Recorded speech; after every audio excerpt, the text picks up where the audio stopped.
My name is Cheryl Erickson, and I'm the Indigenous focused ECE instructor with Louis Riel Vocational College. Today's video will be Chapter 2 of Early Learning and Childcare Overview. Please ensure that you are reading Chapter 2, as this video is not a replacement of your daily chapter readings. Chapter 2 involves public policy and current issues and the implications for teaching and learning in the ECE environment. So public policies and current issues are major influences today in our early childhood field.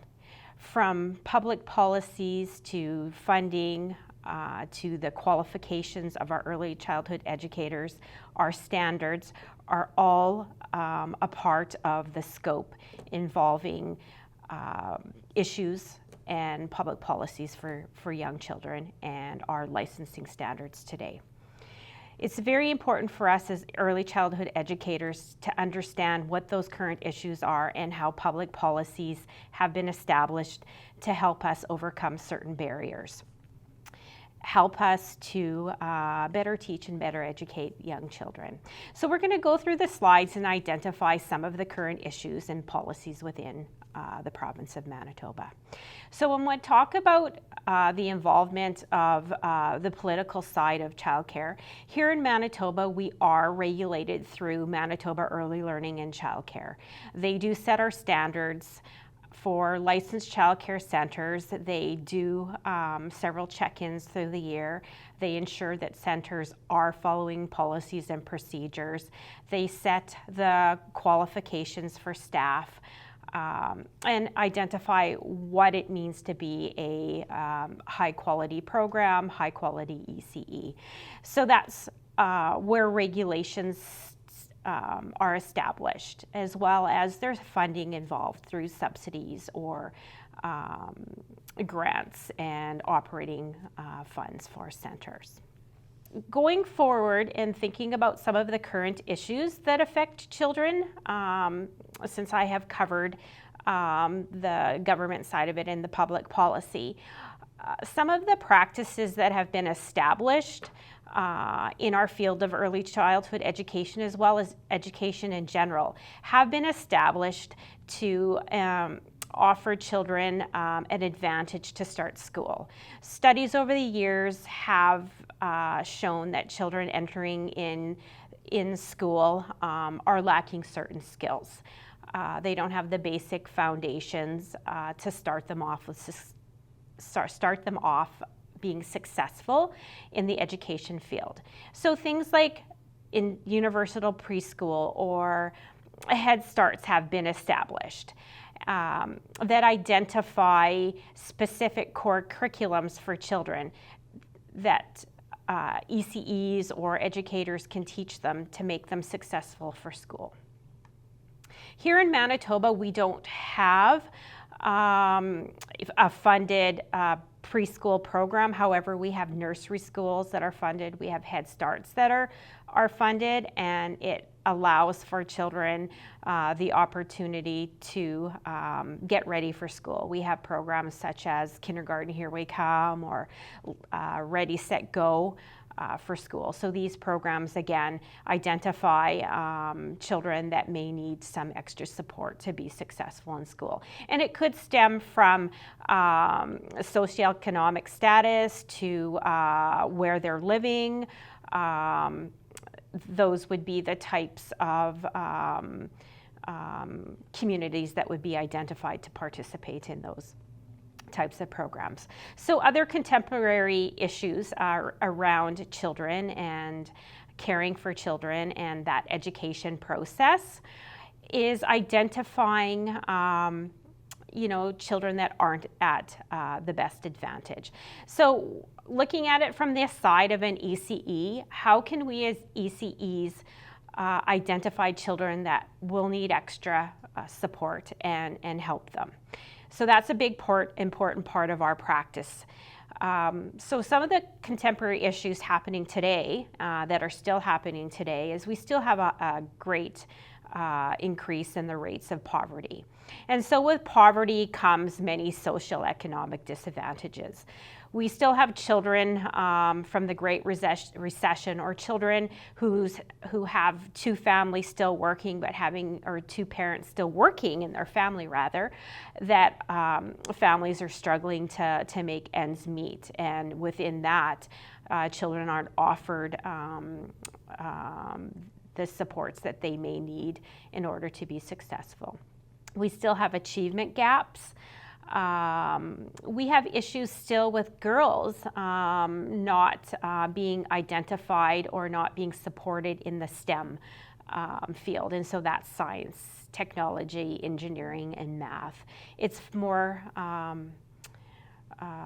boys enter those types of classes, play with those types of materials more than girls. So we really need to encourage girls to participate in that.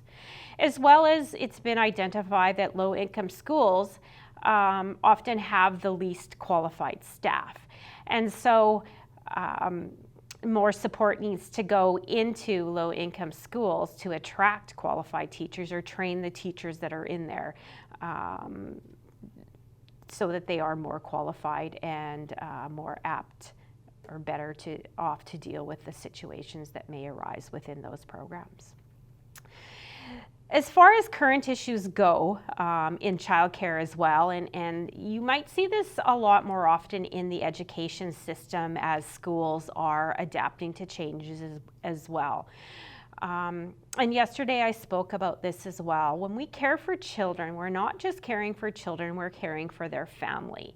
So what has happened over the last several years is we've moved from just childcare programs and daycare centers to the term of family-centered programs. And so what that means is that we're learning more about the children, and we're learning about their families, and we're involving the families more within our programs, because we realize over time how important that is to the success of the child within that environment. So, it helps the child feel more comfortable. If you can promote more family dynamics within the center, children will see more familiar things within that environment, and within that they learn more. We want to effectively address and deal with problems that arise. And so how can we do that? We do that by involving the family more and talking with the family and asking the parents questions, having open communication. We also want our programs to benefit the family. So what can we do within our environments to encourage families to come in? Can we provide evenings where we get together and socialize, a book club, a lending library for literacy, and also addressing the needs of the children and their families together. So, how do we support the child, and how do we support the family? Often issues that are happening with the child are directly related to things that are going on within that family, and we want to support not only the child but their family with what they're going through. Another factor involving current issues in general is the changing family unit.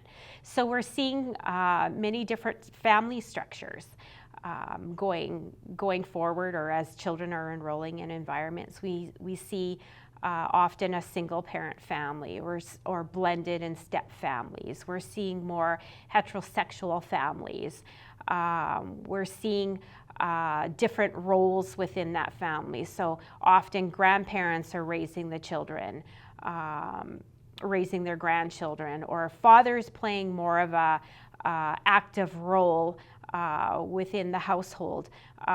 Fathers are participating more now in maternity leave or parental leave, so that's often split within families. And over the last few years, when I was working in an infant program, and we were taking children in or transitioning new infants into our program, often the parent that was bringing the child in for those transition visits were the father, because he was on parental leave at the time. So we see, a lot more of that, and a lot more military families as well. And within these family situations, there could be a lot of stress, especially if it's involving transition into a daycare center, because in transitioning, often a child is developing some anxiety going in, and that trickles down to the parent who has some anxiety, and they need to get comfortable as well. So military families, speaking of that, is often military families are away from home for a period of time on travel, and so within that, in the family unit, it's a disruption, and it's a parent not in the house every day, and the child doesn't get to see the parent, and they can have some anxiety, or there can be some behavioral issues around that, and we need to identify ways we can help the family and help the child with that. There's also another current issue facing children as well is dental issues and cavities in particular. And so, a lot of illnesses can stem from your teeth not being healthy. And if your teeth aren't healthy and you have pain in your mouth or pain in your teeth or gums, it's going to affect your ability to function in an environment. So, think about a child that's in a daycare center and interacting through free play and trying to participate in activities, but they have pain in their mouth. They're not gonna, that's gonna overwhelm them, and they're not gonna enjoy that experience. So we need to, promote the importance of dental health and find ways that families can access dental. And in Manitoba, we did have a first visit free program for young children to see the dentist, so really promoting that, because dental health is so important.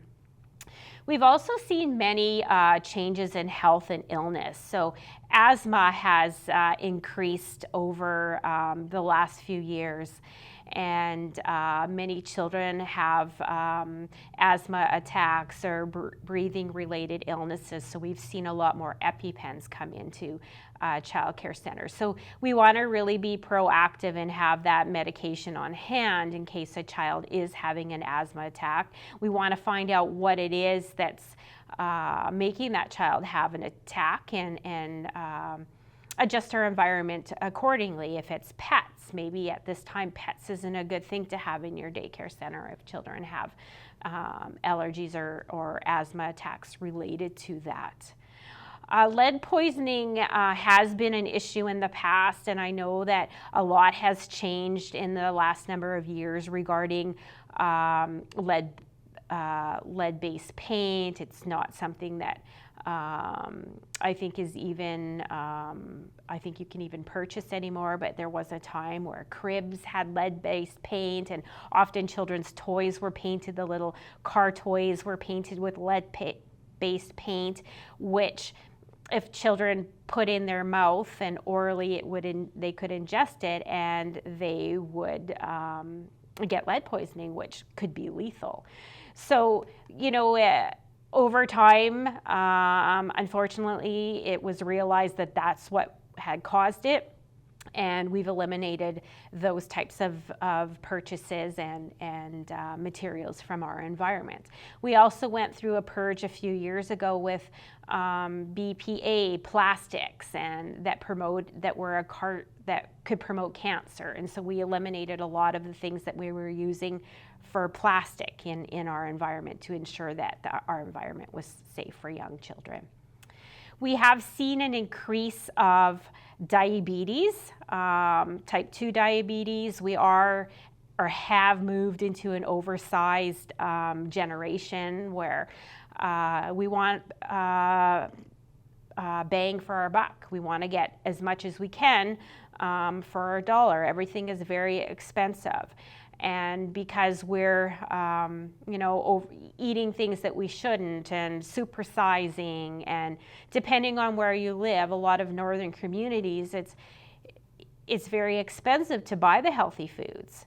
And so families are faced with the struggle of, my dollar will go farther if I buy juice opposed to milk, and if I buy, chips opposed to crackers, and sometimes feeling that hunger is more important at that time. And so what we face now is the result of this is that type 2 diabetes has increased, and that is a real challenge. And so what can we do in our environment to ensure that children are provided with healthy meals? We need to create a healthy menu, and we need to feed the children healthy snacks while they're in our environment. Another current issue that children and families often face is violence, racism, bullying, or abuse. And so we have a lot of education, lots of promotion of against bullying, against violence, and really working to correct racism within our society. But unfortunately, you can't correct everybody, or it can't always be corrected. So there are things that are going to be out there, and we just need to advocate for what's right for the families in our care and really support them. And so bullying and abuse, racism, it's all mistreatment of people.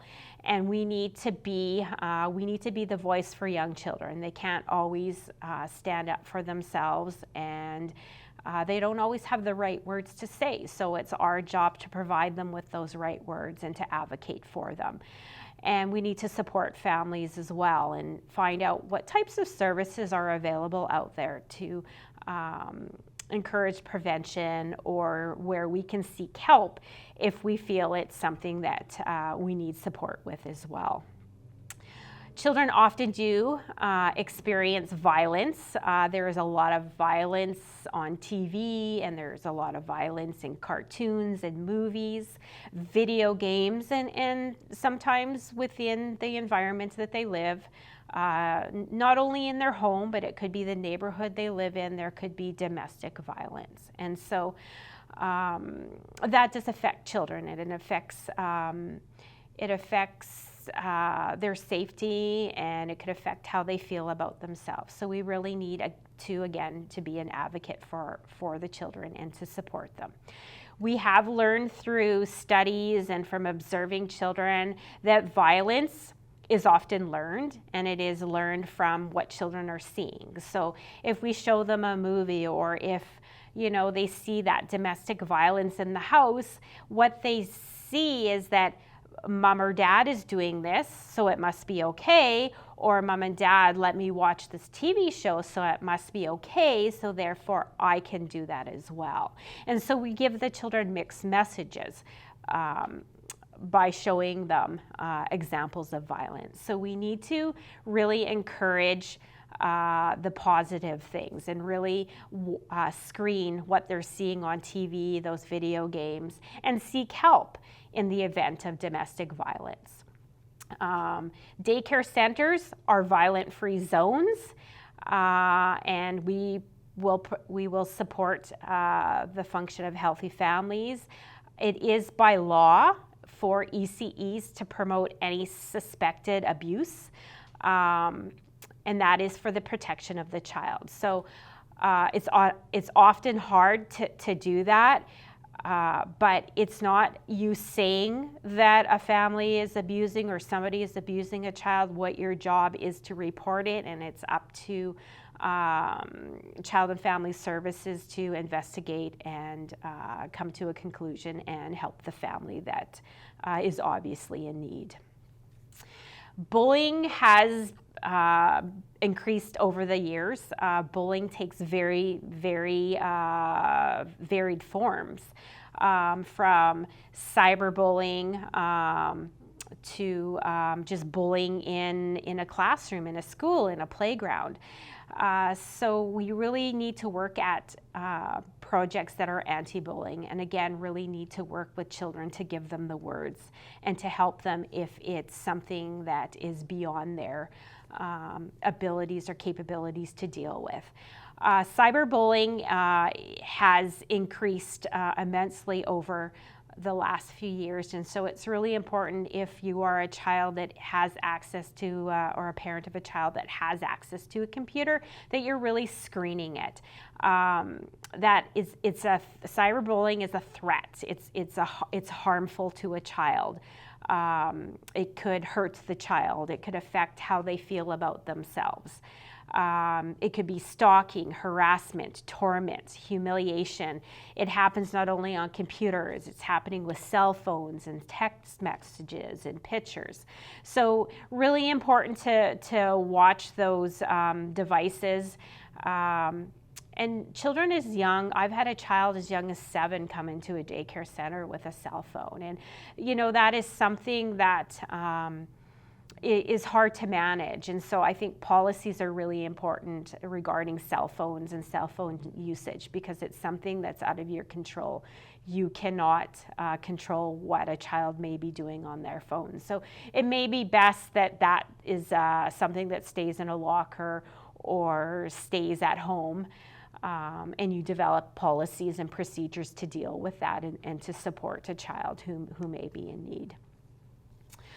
Adults play an important role in shaping children's views and attitudes on racism. So again, children learn through us as adults, and they learn their cues of what's appropriate and what's not appropriate. And often they're repeating things that we're saying.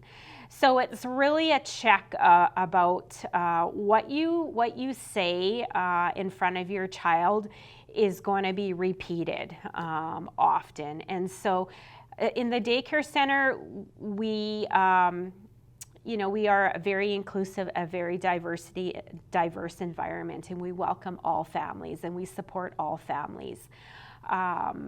We want all children to learn things from each other. So we want to promote culture and individual identity and be a friendly, non-racist type of environment. There's just no place for that in our environment. And so we really need to promote this within our environment. And that could easily be promoted by how you set up the room and the types of pictures you put up and the types of books that you might have on your library display.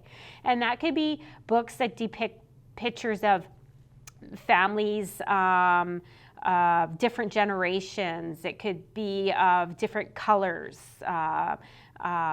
skin colors. It could be diverse as well in terms of handicapped people, people with disabilities.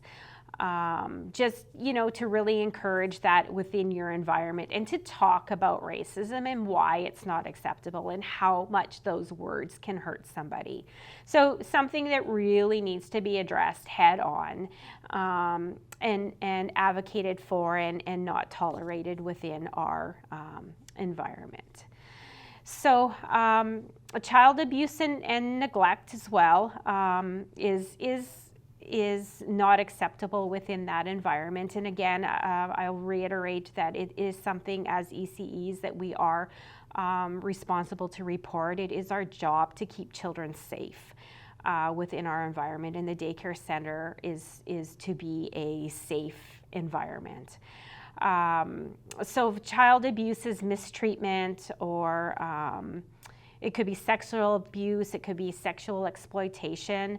Yearly, there's 3.4 million children in the United States that are reported to CPS, which is their version of Child and Family Services, or All Nations is what we have. Not only us as ECEs we're mandated to report that, but as well as educators are and doctors as well are mandated to report that. And it's important as staff that you know that it is your responsibility to report that. And I had often talked to staff about this in the hiring process, and we would review it throughout the year at a staff meeting. Because if the childcare coordinator would come into your center, he or she would often ask the staff, what would you do if you suspected that a child was being abused? And often a center staff would say, I would tell the director. But what happens if the director's not there? Or what happens if the director doesn't act upon that information? It is the responsibility of that staff, and so they should take those matters into their own hands and make that call and report it. That's the right thing to do. And and they can tell the director in the end. They aren't obligated to do that, but just lines of communication, and communication is really important in that environment as well. So how do we provide cultural diversity? And this is when you talk about current issues within the childcare field, this is one of the most prominent within our environment now. And I think maybe in the last few years in Winnipeg alone, we've seen so many newcomers come to Winnipeg, and new children enrolling in our daycare centers that we are trying to get to know. And how do we teach children that we don't necessarily know? So how do you develop relationships? What are the important things that you need to learn about that child and their culture? And I always say, first and foremost, they're a child. We can get to know them as a child. But how do we communicate with them? How do we teach them if we don't speak the same types of language? So what kinds of things in our environment can we use? Is there, in researching and talking with other families maybe from the same cultural background, is there certain cues we can use? Is there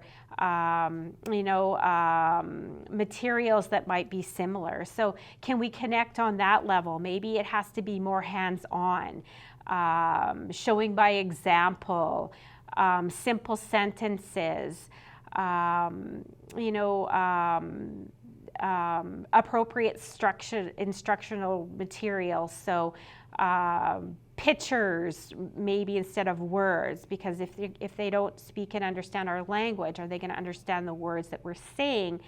But they may understand you pointing to a picture or a poster. So those types of things are really important in connections with families and connections with children to establish a relationship and make them successful in that environment. So ways to accommodate diverse learners, and that could be a diverse learner could be, again, a child that may have a learning issue, a child that may be developing slower, a child that maybe doesn't speak English and so is struggling a little bit. So diversity can mean many things in an ECE environment. So we need to be creative, and we need to come up with different ways to include everybody. And there's a lot of different techniques you can use if you brainstorm as a staff that will welcome families and welcome children and help children be successful. And that could mean altering your classroom schedule. It could mean you change your routines up.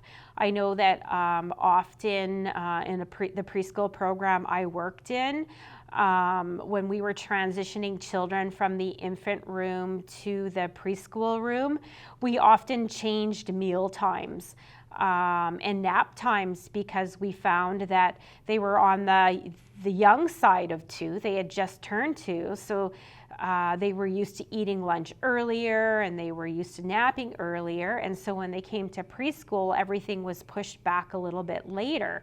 That wasn't a good fit for them. They were tired. They were they could be falling asleep at the lunch table, and that's not good. They need to eat. Food is really important to health and growing and learning. So accommodating things like that is really important. Consistency, your routine should be the same every day. So when you accommodate that classroom schedule or create that classroom schedule, you should follow it. So snack time should be at the same time, lunch time should be at the same time, nap time should be at the same time every day. As children learn and grow, they start to tell time in conjunction with your daily schedule. So they realize that, I get to daycare, mom drops me off at daycare, and then I have snack, and then it's lunchtime, and then I nap, and then after nap, mom picks me up. So that's how they sequence their time of day. Our curriculum is going to vary with the dynamics of the group. So often you're going to present a curriculum or an activity, but you're going to make accommodations for a child that maybe isn't able to participate fully. So if you're doing a cutting activity, or you have scissors at the art table and they're doing some type of construction, maybe not all children know how to use the regular scissors. So can we not have a variety of different learning types of scissors so that everybody has that opportunity to participate? And how you manage your classroom is really important. So your rules, your structure, your behavior management, those are all different ways that you're going to accommodate diversity within your environment.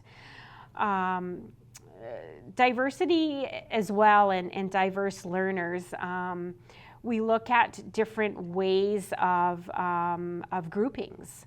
So often children are, programs are varied within the city. Often you'll have, centers that are structured with a 2-year-old room, a 3-year-old room, and then the 4-5s would be together. That's how we group children. Do we group them with age, or are we grouping them with their where they are developmentally? And so, that is a huge consideration to make as well, because yes, children are struggling and they're all unique, and children don't all develop at the same level.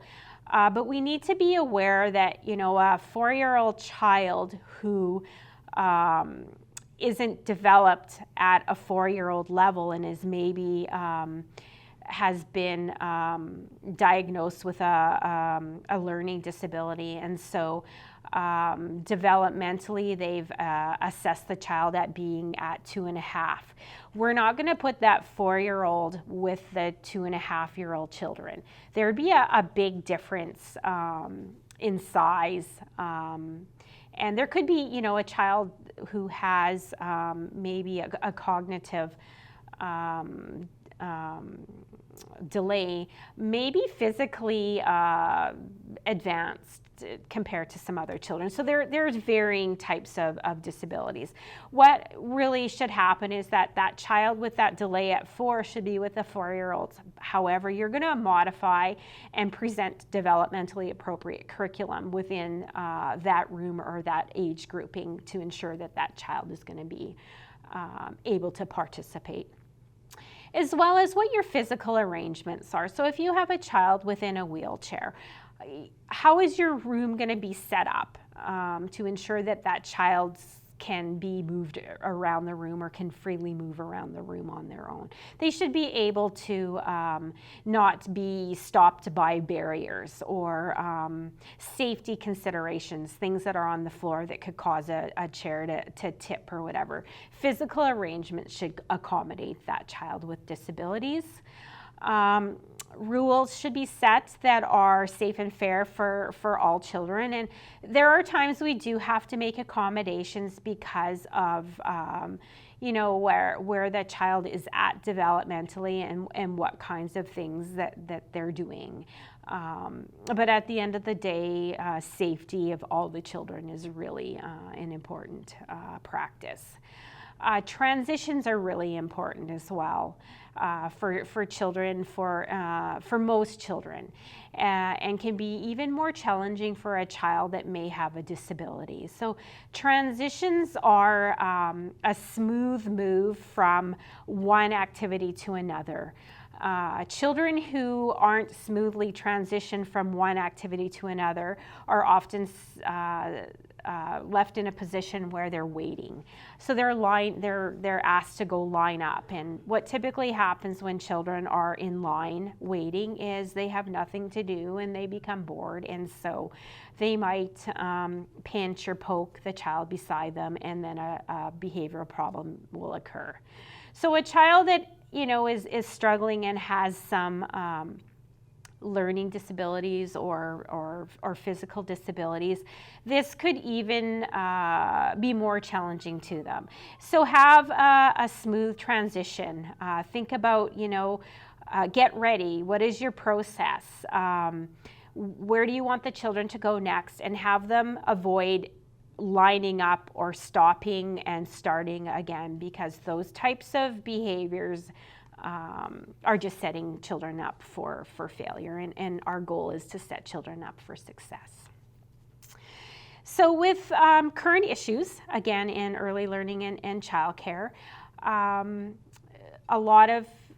had made reference earlier in a slide that we've had a lot of newcomers moving to Canada, and in particular a lot of children that are enrolling in daycare centers that don't speak English, or their parents don't speak English, and that can be very, very challenging because there are so many things within that day that you want to communicate to that parent. And communication is the way you're going to develop those relationships. And I've had several experiences with newcomers enrolling children into our environment, and I've had, and often in a lot of these situations, I've had families come with interpreters. And so when you're giving a tour and talking about the daycare center, you have somebody that's communicating for you and the parent, and so you're getting to know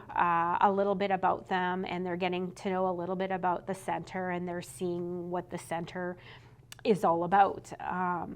But what it ends up happening is that when the child starts the daycare center, the interpreter is gone, and you're left to try to establish communication on your own, and that gets to be really, really challenging. So again, how do we deal with that? What kinds of things do we do? I always found it successful to utilize that interpreter when you're doing that tour, and find that list of words that will be helpful to a child when they start in the daycare center, like food, are you hungry, are you thirsty, where's the bathroom, I'm sad, little words like that start off with connections. And again, everything is going to be hands-on when you're teaching that child. The more visual and the more hands-on, when you're doing things with your hands and you're going through a process, you're soaking that in, you're absorbing that information, and you learn better when you're doing it for yourself. Those types of things. Use technology. It's amazing the apps that you can find on your cell phone, or just apps in general, that can be helpful in converting English words to Arabic words, or English words to French words that help you communicate with the family. So we learn to use those types of strategies as well, to communicate with families as well. And children that are new to you, things are different. They have maybe different customs and cultures and lifestyles, and we need to embrace that, and we need to make those children feel important. We want to preserve their culture. We want to be respectful. It's amazing. There's a lot of different types of maybe social cues that we use, like pats on the back or gestures or words that are common in English language that are often offensive to other countries and other cultures. And so really learning about those as well, and taking advantage of programs that teach you that is going to be beneficial. And so I know with a lot of newcomers, there are agencies within the city of Winnipeg that are newcomer supports. And if you connect with them via email or phone, they will set you up with resources as well that can help you be successful in welcoming children and families from different countries into your environment. So some hot topics in early childhood education over the years that have become important is political. Childcare can be a little bit political. It's always one of those things that's on the agenda in an election, and how much funding is going to go into creation of new childcare spaces, how much funding to create new daycare centers, things like that. So, that's always something that we want to be mindful of. It is really important. Daycare centers can't survive without the government funding. Not only do they provide families with subsidies, but they provide the centers with operating grants, and there's not too many centers that can function without those operating grants. So we want to be advocates for quality care, and we want to be advocates for funding increases as well. We are the voice for the children within our center, and what funding comes into the center goes to buy equipment, furnishings, toys for the children, and that benefits them in their education process. I talked a little bit earlier about STEM, so science, technology, engineering, and math. We are preparing the children that are in daycare now, we were preparing them for the jobs of the future, and we really at this time don't even know what those jobs are. But you can be sure that it probably has something to do with science, technology, engineering, and math. So whatever we can get our hands on as far as materials within those categories are going to be very beneficial to the children, and we really want to encourage all our children, boys and girls, to be a part of that. And that's going to be a little bit of creativity. And you as ECEs are going to have to be creative in attracting children to your activities.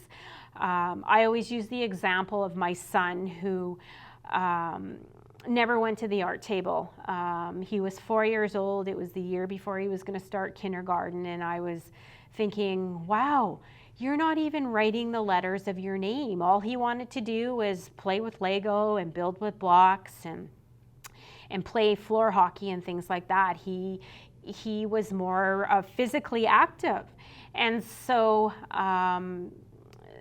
to encourage him to get to the art table or to use the mediums at the art table, because they're really important to your cognitive and your cognitive development, your eye-hand coordination, your small muscle development. He needed to know how to cut with scissors. He needed to know how to hold a marker. He needed to know how to hold a pen. And so being creative, one of the activities that I did was he loved to drive cars. And so I would put paint out, and I would have him manipulate his cars through the paint. We would do different types of activities with construction material at the art table and incorporating those types of mediums, because he needed to do that to be successful in school. And when we look at the child and developing that child, and the example for my son, and looking at that small muscle development, we look at a child and we want to develop that whole child. So developing the whole child is in all 4 developmental domains, and we develop curriculum areas within our centers. So we provide them with art, we provide them with music, math, science activities, we provide them with large muscle, small muscle, arts and crafts, so that they are experiencing manipulating materials in all those areas. And again, that is going to meet their development and help them learn and grow. A few other hot topics in early childhood education is a child's mental health. Mental health, again, is something that we talk about a lot more.